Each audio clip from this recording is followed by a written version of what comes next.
unge mkono.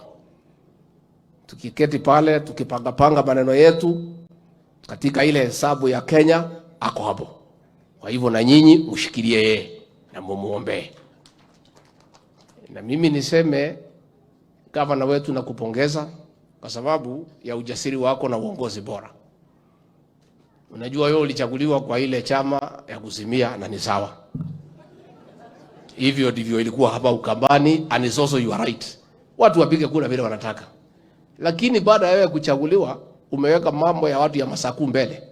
Umewachana na mambo ya chama, umewachana na mambo ya maandamano na mambo ya kuvaa sufuria kwa kichwa. Wewe umesema utafutie watu wa Machakos maendeleo. Huyu governor na rais na mimi tunafanya pamoja. Mambo ya scooters tumeongea. Mambo ya maji tumeongea. Mambo ya barabara tumeongea. And that is the way to go, governor. Unajua nilikuwa najaribu kuangalia wewe vizuri. Nikaona kama wewe ungechanganyikiwa na vile huko Mrembo, uvae sufuria kwa kichwa ungekaa namna gani? Si mama angetuangusha? Si amefanya heshima kwa hii county?